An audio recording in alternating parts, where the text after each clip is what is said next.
네, 반갑습니다. 이제 오늘 육조단경 이제 그 첫 번째 강의라는 시간입니다. 제가 이제 육조단경 그 강의 안내하는 영상에서 그 육조단경에 대해서 이제 간단하게 말씀을 좀 드렸습니다. 우리 이제 대표적인 종단인 이제 조계종이 조계라고 쓴 이유도 육조 스님이 법을 펴시던 그런 지역의 이름을 따와서 조계종이다 이렇게 이름이 붙었다고 했죠. 이 육조단경이야말로 지금 어찌 보면 그 한국 불교의 많은 종단들이 이제 선불교를 기반으로 하고 있거든요. 그래서 많은 종단들이 어떤 그 소위 경전으로 육조단경을 쓰고 있을 정도로 한국 불교에 아주 큰 영향을 미친 그런 어떤 경전이고요. 또 말씀드린 것처럼 석가모니 부처님의 그야말로 참 말로 할 수 없는 그 놀라운 가르침, 그것을 이제 좀 방편적으로 좀 보완할 수 있달까요? 보완할 수 있는 어떤 획기적인 그 전환점이 되는 것이 이제 선불교의 탄생이라고 저는 이제 생각을 합니다. 그러나 이제 이 놀라운 선불교가 조금 안타깝고 아쉬웠던 점은 뭐냐 하면 이 육조 스님의 육조단경을 비롯한 이제 초기 선, 완전 그 초기죠. 이때만 해도 선을 조금 이제 풀어서 이해하기 쉽게 좀 친절하게 이렇게 자상하게 풀어주는 모습이 있었습니다. 그런데 이렇게 자상하게 풀어주는 것은 이제 장점과 단점을 동시에 지니고 있어요. 자상하게 풀어줬다라는 것은 쉽게 설명했다는 소리거든요.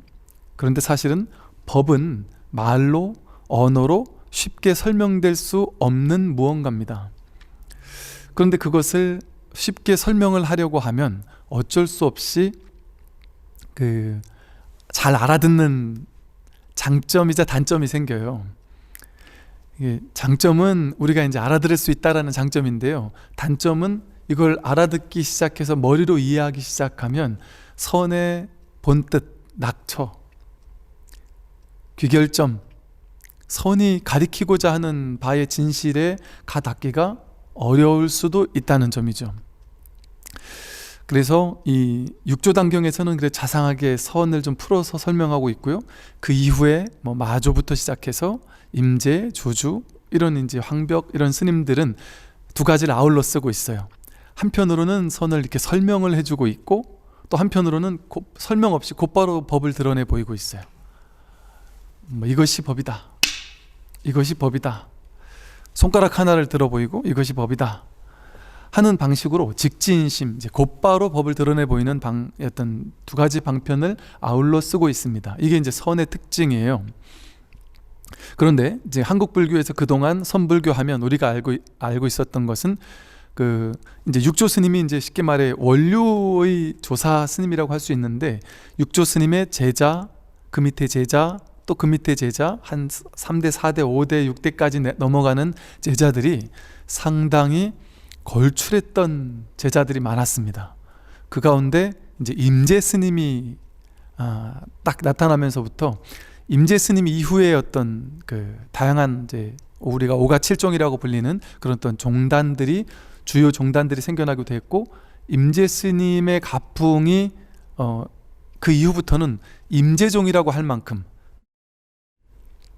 이 남종선 선의 어떤 그 이름을 임재종이라고 할 만큼, 그리고 우리나라의 어떤 뭐 조계종을 비롯한 다양한 선의 종단들이 임재종의 후예들이라고 할 만큼 그 임재 스님의 영향력이 이제 상당히 커지고 있고, 그러다 보니까 이제 임재 스님 때부터는 뭐 덕산방 임재할 하듯이 임재 스님은 법이 무엇이냐 하고 물어보는 제자들에게 소리를 뻑 질렀단 말이에요. 이러면서 법을 보여줬단 말이죠. 즉 선에선 두 가지 방법 아닌 방법이 자상하게 풀어주는 방식이 있고, 또 하나는 법을 곧바로 가리켜 보이는 방법이 있습니다. 근데 이제 임재종이다 보니까 선을 곧바로 드러내 보여주는 어떤 이런 방법 아닌 방법, 사실은 가장 훌륭한 방법이죠. 왜냐하면 말을 덜 쓰기 때문에 이 공부하는 사람들 입장에서는 따라가기는 쉽지 않지만 이거를 믿고 의지하면서 이 공부를 한번 해보자 하는 발심을 내기는 쉽지 않지만 발심이 제대로 된 좀 근기가 높은 수행자에게는 최고의 방법입니다. 그런데 이제 문제는 뭐였냐면 그것이 이제 한국 불교 전통처럼 내려오다 보니까 이제 제가 대학교 다닐 때 그랬던 기억들이 있어요. 큰 스님들께서 주요 큰 사찰의 조실 스님, 방장 스님들께서 한 번씩 법문을 하시면 도대체 알아듣지 못하는, 뭔 얘기인지 모르겠는 그런 말씀들을 늘 하시는 거예요. 그냥 딱 법상에 올라가서는 죽비에 3번 땅땅땅 치고 딱 드러내 보이고는 알겠는가 이렇게 하신단 말이죠. 모르겠더라고요. 알겠는가 하는데 뭐 뜰 앞에 잣나무라고 하고, 옛날 중국에 있었던 그런 스승과 제자 간의 그 법 거량에 대한 뜻도 모르고 알지도 못하는 얘기들을 자상하게 풀어주는 것 없이 그냥 곧바로 드러내 보이더라는 거죠. 근데 그것이 지금에 와서는 정말 그 훌륭한 그 방법 아닌 방법이다라는 것이 당연히 수긍이 가지만, 그 당시 이제 제가 어리석었다 보니까 그거 왜 저러는지를 모르겠는 거죠. 그러니까 저부터도 욕을 했었거든요. 한국 불교는 이래서 안 된다. 뭐 알지도 못하는 얘기를 이렇게 하면 되겠느냐, 이런 얘기를 했었던 거죠. 그러니까 쉽게 말해 너무 벽이 높았던 거죠. 한국 불교, 선불교는 너무 벽이 높아서 우리 같은 일반 대중들은 여기 가까이 가기가 쉽지 않았습니다. 그런데다가 더 가까이 가기 어려웠던 점은 뭐였냐면, 이 초기 선불교는 그나마 알아듣지 못하는 얘기를 하지만 그것은 아주 좋은 방편이거든요. 그런데 나중에 이게 이제 육조 스님도 여기 처음 딱 시작할 때부터 이제 뭐 600년, 700년 요쯤이라고 이제 나와요. 당나라 그 당시인데 600년 경이었는데요. 그래서 한 800년, 900년까지도 이제 선에 활발한 이 육조 스님의 제자들이 상당히 많이 깨달음을 얻고 견성하고 보임을 원만하게 갖춘 그런 안목 있는 스승들이 많았습니다. 근데 이제 한 1200년쯤 넘어가면서 그런 제자들도 이제 많이 줄어들게 되고, 또 이제 그 당시는 신기하게도 중국도 호국불교라고 했던 것처럼 그 막 도지사, 무슨 뭐 시장, 군수 같은 요즘 말로 하면 그런 정도의 좀 사회의 좀 높은 지도층, 이런 층에서 이 선불교를 공부하면 상당히 수준 높은 사람으로 쉽게 말해 인정을 받는 이런 분위기들이 있었어요. 그러다 보니까 그런 어떤 그 사람들이 불교를 너도나도 공부하고 수행을 했던 거죠. 그러다 보니까 그들을 위해서, 그들은 요즘처럼 교통이 잘 발달된 것도 아니다 보니까 아무리 훌륭한 스님이 계셔도 그 스님을 한번 찾아가서 법문을 들으려면 중국 땅덩어리가 너무 높잖아요. 그러니까 쉽게 말해 경기도지사가, 예를 들어 경기도지사가 저기 동두천이나 포천에 있는 큰 스님을 찾아뵙고 법문을 들으려면, 지금은 여기는 땅이 좁으니까 그나마 괜찮겠지만, 예를 들어 요 경기도가 우리나라보다 더 크단 말이지, 예를 들면 도가. 근데 저 제주도 같은 그 먼 곳에 가서 법문을 듣고 와야 되는데 말 타고 마차 타고 그 스님 찾아가기가 쉽겠습니까? 그러니까 쉽지가 않았던 것이죠. 그래서 그 서장을 쓴 그 가나선을 창시했다고 하는, 갑자기 생각이 안 나네요. 누구죠? 대해 스님. 대해 스님과 그런 어떤 제자들, 그런 어떤 일반인들, 제자들, 혹은 이제 스님들도 일부 있고, 그런 분들 사이에 글로 왔다 갔다 한 거예요. 그러니까 선불교를 글로 이렇게 왔다 갔다 하는 그것을 모아놓은 것을 이제 서장이라고 하는 그 간화선을 드러내고 있는 책인데요. 그러다 보니까 대스님께서 이 조사선이란 선의 활발한 기치를 일반인들을 위해서 조금 더 쉽게 방법론화 시킨 거예요. 사실은 수행은 방법론화 돼버리면, 구조화 돼버리면 그거는 위험한 요소를 동시에 안고 있습니다. 동시에 안고 있어요. 너무 이렇게 자상하게 방법을 설명해 줘 버리면, 이건 방법 아닌 방법인데 방법을 딱 설명해 줘 버리면 머무는 법 없이 마음을 내기가 쉽지 않아져요. 방법에 머물기 쉬워진단 말이죠. 그래서 좀 오염되기가 쉬워요. 그래서 대해 스님이 이 간화선을 방법은 말씀드리지만 이건 아주 위험하다. 그래서 이 주의할 점을 반드시 지켜야만 한다 하고 10가지 주의할 점을 신신당부하고 있거든요. 근데 나중에 이제 이 간화선에 문제점이 생기게 되는 것이 그 주의할 점 10가지를 지키지 않게 됩니다.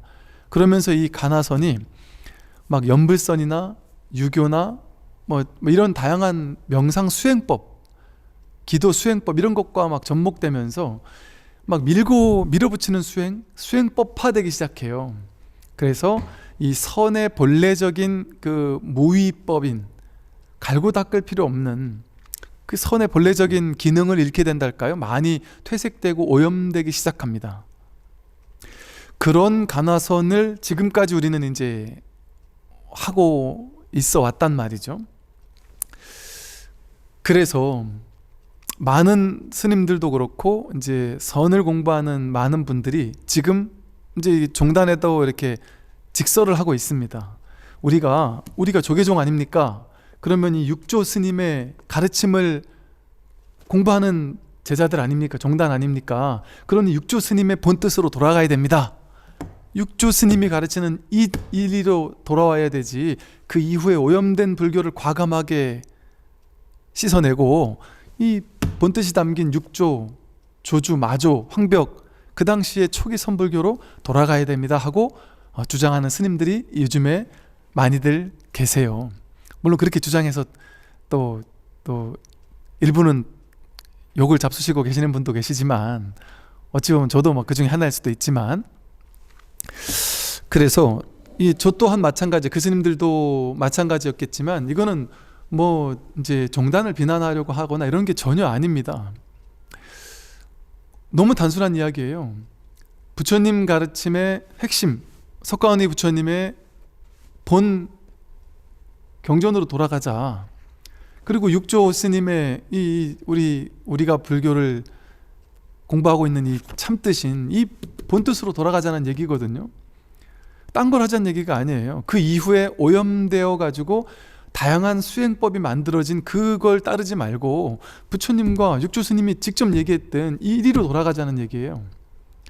여러분, 육조단경에 연불해라, 독경해라, 좌선해라, 앉아라 뭐 이런 얘기, 절해라, 이런 수행을 갈고 닦아야 한다 이런 얘기 일체 없습니다.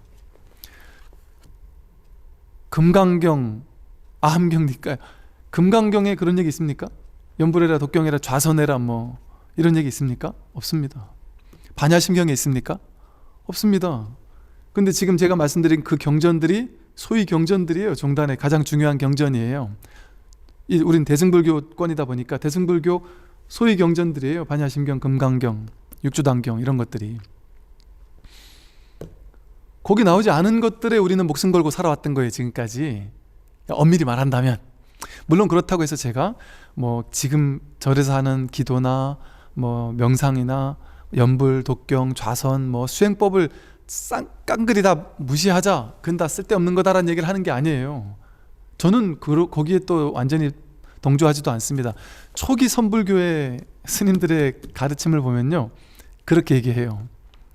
수행하는 건 다 어리석은 놈들이다 막 욕을 써가면서 지옥에 나갈 어리석은 놈들이 수행하고 앉아있다, 이런 어리석은 것들, 이런 식으로까지 폄하를 하는 모습들을 많이 볼 수 있어요.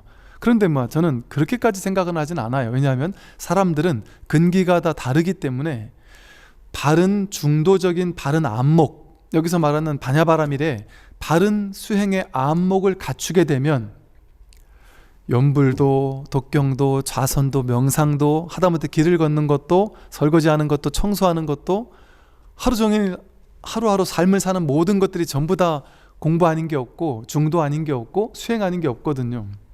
근데 하물며 기도, 연불, 독경하는 게 무슨 문제가 되겠습니까? 문제가 되지 않는다. 그러나 바른 안목이 없는 채로, 바른 중심이 없고 뭐가 공부인지 뭐가 수행인지에 대한 중도적인 불이중도의 바른 안목이 없는 채로, 불지견이 없는 채로 그냥 맹목적인 수행, 기도 아무리 열심히 해봐야 소용이 없습니다. 지금 많은 신도님들이 그러시잖아요. 스님, 저는 절에 다닌 지 얼마 되셨어요? 여쭤보면 스님 저는 한 40년 다녔습니다. 그럼 뭐 하셨어요? 여쭤보면 저는 막 기도 막 안 해본 기도가 없고요. 옛날에 20년 전에는 제가 뭐 저기 저 뭐 오대산 가고 설악산 봉정암 가고 또 저 남해 보리암 가고 뭐 유명하다는 기도처 수행처 다 다니면서 철야 정진을 그렇게 많이 하고 다녔고 뭐 무릎이 나가도록 절도 많이 해봤고 금강경 독송에 뭐 능엄주 독송에 광명진원에 뭐 다란이 독송에 안 해본 수행이 없습니다. 그러다가 이거는 방편의 수행이구나 기도구나 해서 나는 진짜 공부는 참선이구나 싶어서 또 어떤 분들은 선방에 방부를 들여서 참선을 엄청나게 했습니다. 한 10년 이상.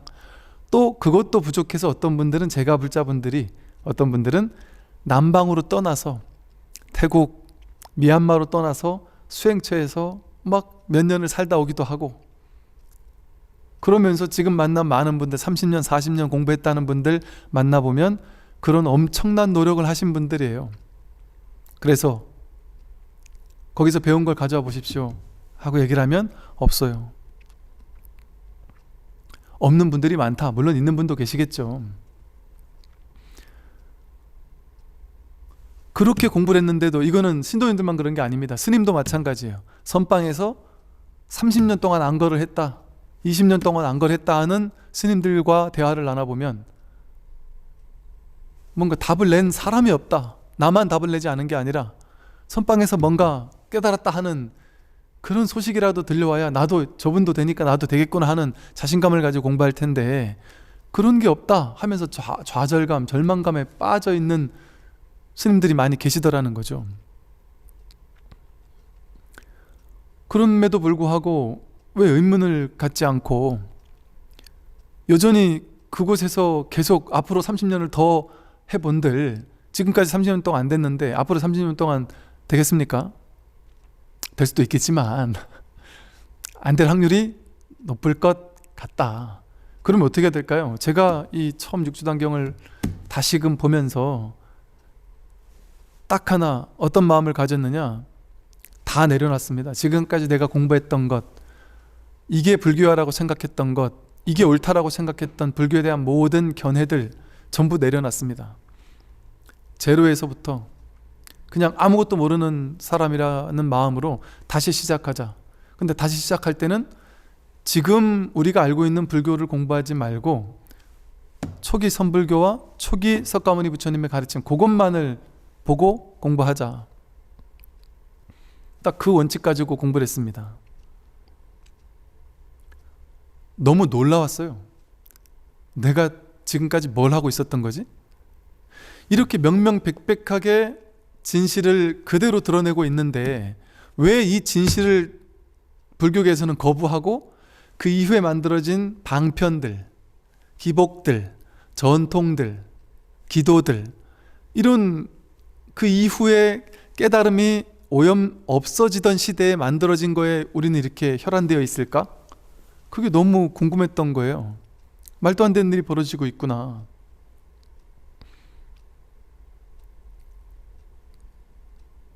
거기에 이제 발심을 하게 됐던 것이죠. 아니나 다를까? 이 깨달은 이제 선을 봤을 때 그래요. 한 600년에서 한 1200년 가까이까지 깨달은 도인들의 시대라고 할 만큼 깨달은 도인들이 많았어요. 쉽게 말해. 그 도인들 어떻게 깨달았느냐? 여러분 그 뭐 8만 4천 아니면 뭐 무슨 공안이 뭐 1600 공안이니 무슨 막 엄청 많다 그러잖아요. 그러니까 선사 스님들이 깨달은 사연들, 이걸 기연이라 그래요. 깨닫게 된 기연들, 난 여기서 깨달았다 이런 얘기들이 엄청 많이 나와 있는데 그것들을 경전만큼 개수가 많은데 그걸 다 읽어보면요, 거기에 참선하다가 깨달았다, 염불하다가 깨달았다 하나도 안 나옵니다. 수행하다가 깨달았다 이런 얘기가 아예 안 나온다니까요.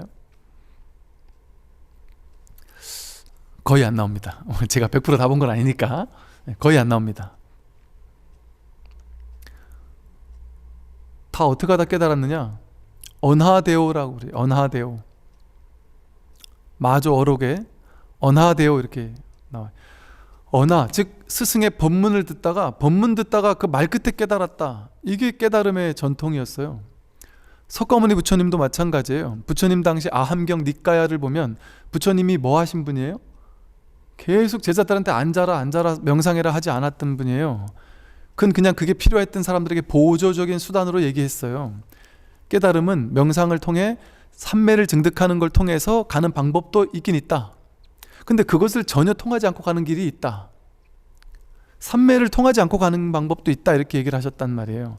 또 부처님 스스로가 출가하자마자 선정주의, 요가, 수행, 명상을 통해 삼매를 증득하는 수행단체를 찾아가서 그곳에서 최고의 명상 삼매를 증득했는데 그건 진짜 법이 아니다라고 깨닫고는 바로 버렸죠.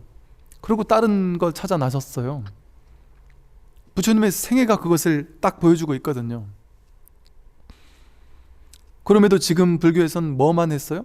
수행불교예요. 지금은 깨달음이 활발했던 시대에는 수행이라는 게 없었어요. 이렇게 없었다기보다는 무엇이 수행이었느냐? 이런 수행법에 천착하는 이런 불교가 아니었고요. 어떤 수행이 있었느냐? 진짜 수행이 있었어요. 어떤 수행? 중도 수행. 석가모니 부처님께서 어떤 수행법을 가르쳐서 그것만을 해라 이렇게 얘기했습니까? 물론 이제 사념처라고 해서 신수신법을 있는 그대로 관한다는 어떤 방법 아닌 방법을 얘기하긴 해요. 그런데 그것은 그 당시 선의 전통, 요가의 전통이 인도에서는 바라문교뿐 아니라 그 오래전 아주 인더스 문명에서부터 시작해서 오래된 어떤 요가의 전통이 있었어요. 그러다 보니까 그거에 아주 익숙한 사람들이 많았다 보니까 그걸 수용했던 거예요. 그러나 윗바사나를 공부하면 알겠지만 윗바사나의 본 뜻은 그렇게 앉아서 좌선하는 그런 윗바사나가 아니에요. 윗바사나는 유의법이 아니라 무의법이에요. 억지로 애써서 하는 것이 아니라 저절로 자연스럽게 되고 있는 것이 진짜 윗바사나거든요. 그러니까 수행 아닌 수행이에요. 진짜 윗바사나는. 근데 지금 남방불교에서 일부 어떤 스님들은 그러시죠. 우리 막 강의하고 하는 스님들 중에도 그런 얘기를 해요. 지금 윗바사나 그거는 아주 심하게 욕하는 스님도 계세요. 그는 수행도 아니다 이렇게 얘기하는 분도 계세요. 근데 그 스님들의 그 말도 제가 일부 일리 있다고 느끼는 것이 뭐냐 하면 그 부처님 당시부터 하던 윗바사나가 그대로 이어온 게 아니라 근래에 특정한 스승들을 중심으로 그 스승들이 창안해낸 윗바사나의 독창적인 방식들, 이런 다양한 윗바사나 전통에 따라서 이 전통에서는 호흡관을 중심으로 한다. 또 이 전통에서는 또 나름대로의 특정한 그 스님이 그걸 통해서 나름대로 이렇게 안목이 열리다 보니까 그것을 어떤 이제 요즘 들어 쉽게 말해 만들어진 유의 조작이 가미된 윗바사나랄까 이렇게 얘기할 수가 있어요. 물론 그 중에는 바른 안목으로 깨달으신 윗바사나 스승들이 계시고 또 그분들의 어떤 깨달음이나 그분들의 법을 보면 야 이분은 윗바사나를 설하는 스승이지만 야 이 선사구나. 정말 선사 스님들의 안목과 정말 다르지 않은 그런 또 윗바사나 스승도 일부 계셔요. 그러다 보니까 모든 윗바사나 다 잘못됐다 이렇게 얘기할 수는 없어요. 그런데 특징은 뭐냐 하면 비슷한데 아닌 것과 진짜인 것을 구분할 수 있는 어떤 특징은 뭐냐면요, 석가모니 부처님께서 말씀하신 불이 중도의 법으로서 수행을 얘기하고 있느냐, 아니면 수행법에 천착해서 거기 사람을 묶어놓도록 만들고 있느냐, 그게 정법과 사법을 가늠하는 어떤 분기점입니다. 실제 우리가 사이비를 구분하는 것도 그거잖아요. 사이비를 어떻게 볼 수 있는지 아세요? 이게 최고의 법이야, 이것만 하면 돼 라고 해서 내세우는 게 있잖아요.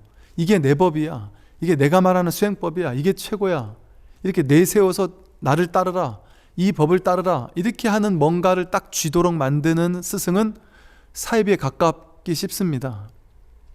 불교도 그러잖아요. 불교 안 그럽니다. 불교에서 그런 것처럼 느낀다면 그 스승은 불교의 바른 스승이 아닐 확률이 높습니다.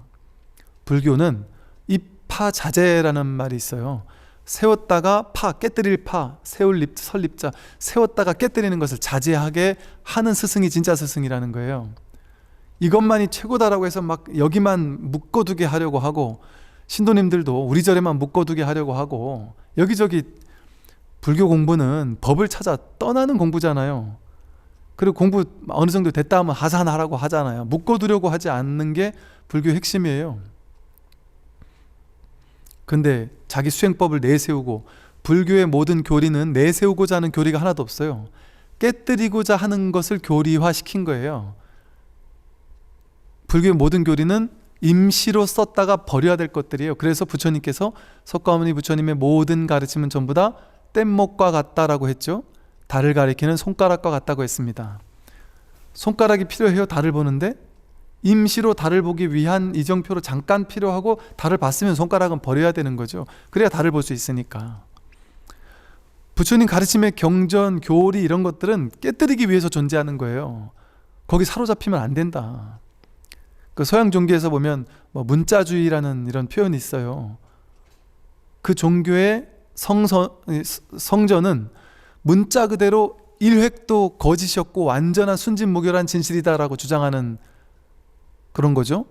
근데 지금 그 타종교의 어떤 종교학자들도 그런 것들은 잘못된 것이다, 어떻게 그럴 수가 있느냐라고 이야기를 또 하는 설들이 있거든요. 불교는 이건 문자 그대로 진실이다, 그렇지 않아요. 그러니까 이 경전을 갖다가 태우는 스님들이 계실 뿐 아니라, 겨울에 춥다 보니까 나무로 만든 목불, 부처님을 갖다가 쪼개가지고 도끼로 쪼개서 도깨질해서 뜨뜻하게 태워가지고 이런 스님들이 오히려 찬탄을 받잖아요. 상을 깨뜨리는 줄 아는 제대로 된 수행자구나. 부처라는 상을 내세우는 사람은, 수행이라는 상에 갇혀있는 사람은 진정한 수행자가 아니다.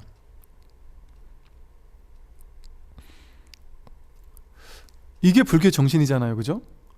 그런데 제가 이 육조 스님이나 석가모니 부처님께서 얘기하는 게 아닌 제3의 다른 저만의 어떤 수행법을 딱 가져와서는 이것만 저를 따르십시오 하고 간다면 저를 손가락질 하면서 욕해도 괜찮죠. 근데 이제 저뿐 아니라 지금 이 뭐랄까, 초기 석가모니 부처님의 본뜻으로 돌아가자, 초기에 활활 발발했던 그 깨달음에 활발했던 그런 초기 선불교로 돌아가자 하고 주장하는 사람들이 오히려 지금은 욕을 먹고 있단 말이에요. 근데 뭐 그 욕할 필요까지는 없지 않나. 본인이 아니다 싶으면 본인은 본인 거 하면 되고. 제가 그냥 좀 한스러워서 이런 말을 그냥 잠깐 했고요. 그만큼 우리가 마음을 열고 공부를 해야 돼요. 내가 배웠던 불교, 이게 내가 배웠던 불교야 라고 여기 딱 쥐고 있으면, 어찌 보면 이 불교는 격식을 파하는 게 불교거든요. 선의 핵심, 대승불교의 핵심은 파사현정이에요. 삿된 것을 파하기만 하면 돼요. 바른 건 드러낼 필요가 없어요. 바른 건 이미 100% 완전하게 드러나 있습니다. 삿된 것만 파하면 돼요. 그러면 이미 드러나 있는 진실을 목도하게 된다. 그래서 그 삿된 걸 파하자는 거거든요. 육조단경이 그 삿된 것을 과감하게 파하고 있습니다. 과감하게 파하고 있다.